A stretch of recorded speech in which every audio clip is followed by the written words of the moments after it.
काळजी करू नकोस, तुला पाहिजे त्यावेळेस मदत करीन मी. मित्र म्हणते तू डायरेक्ट जाऊन बोल ना त्यांच्याशी. डायरेक्ट बोलत तर समजेल तरी त्यांना. तोच तर प्रॉब्लेम आहे. त्या पोरीबद्दल माझ्याकडे काही ठोस पुरावाच नाहीये ना. मामांना पण वाटतंय ते फक्त 99%, पण त्यांना बी 1% डाऊट आहेच की. आता एवढ्या भांडवलाच्या जोरावर मी सुजाला काय सांगू? खरे असं काम करायला हवं आकाश. हसन फादीने जसं मातीच्या बांधकामाला आधुनिक वास्तुकलेत स्थान मिळवून दिलंय, तसंच लॉरे बेकरांनी ती वास्तुकला सर्वसामान्यांपर्यंत आणली. म्हणजे गांधीजींसारखाच विचार आहे. 5 किलोमीटरच्या परिघात जी वस्तू मिळेल त्या स्थानिक वस्तूतून घराची सजावट करायची. You must read it. Laurie Baker तसंच काहीतरी करायचा विचार आपला. त्यांच्या मेथडनुसार 20 ते 30% विटांची बचत होऊ शकते. हो बसा ना मामासाहेब. आकाश मी बोलतो तुझ्याशी नंतर. येस येस सविस्तर चर्चा करूयात, पण तू वाच तोपर्यंत. Yes bye.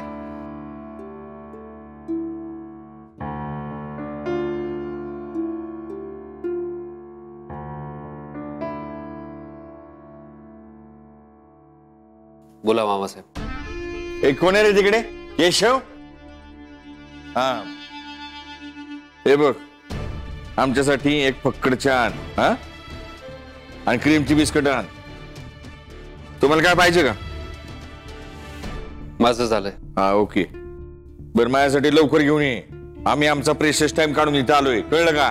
जप जी.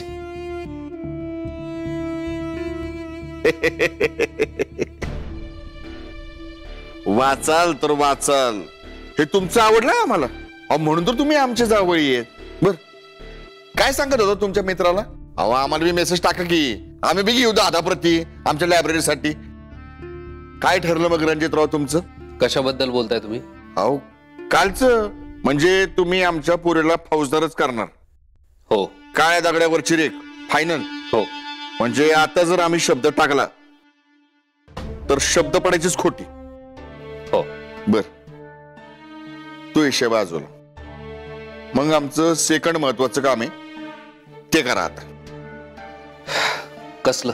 रणजितराव आम्ही तुमचं म्हणणं ऐकलं, तुमचा आदर ठेवला.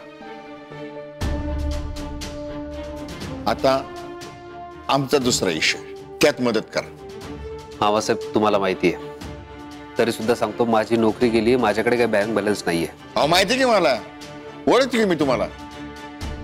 आता एवढ्या गोरगरिबांना मदत करतो तर तुम्ही तर आमचे जावई, तुम्हाला नाही मदत करणार तर कोणाला करणार? बर महत्वाचा विषय बाजूला राहील. तुमच्यासाठी आमच्या लेखीसाठी आम्ही एक पर्यायी व्यवस्था केली. आमच्या पतपेढीची एक स्कीम आहे, सगळं रेडी. अहो इन्व्हेस्टर बॅगा भरून रेडी आहेत, तुम्ही फक्त गॅरंटर म्हणून पाहिजे. मामासाहेब मी कशाच्या नावावर गॅरंटी घेणार? अहो नावाच्या जीवावर. अहो ढाले पाटील आहात तुम्ही. हा आणि माझे असला तरी पोलीस खात्यात होता. अहो तुमच्या नावाला वजन आहे. तुम्ही फक्त आमच्या फायनान्स स्कीमचे गॅरंटर व्हा, बाकी समजा आम्ही बघू. अहो योजना फॉर पीपल आहे, गोर गरीब बसून खातील. आणि तुम्ही पण घ्या की. तसं नाही होणार मामासाहेब. गॅरंटर म्हणून तिथेच उभं राहू शकतो जिथे विश्वास असतो. असं म्हणजे तुम्हाला तुमच्या फादर इन लॉ वरती विश्वास नाही? असं काय केलं हो आम्ही? मामासाहेब हे बघा, मी वेगळ्या परिस्थितीत आहे. मी स्वतः पैशांची जमवाजमव करतोय, माझ्याच्यानं नाही शक्य होणार. सॉरी. असं तर हे मुख्य कारण आहे. पण ठीक आहे, तुम्ही फक्त गॅरंटर म्हणून सही करा,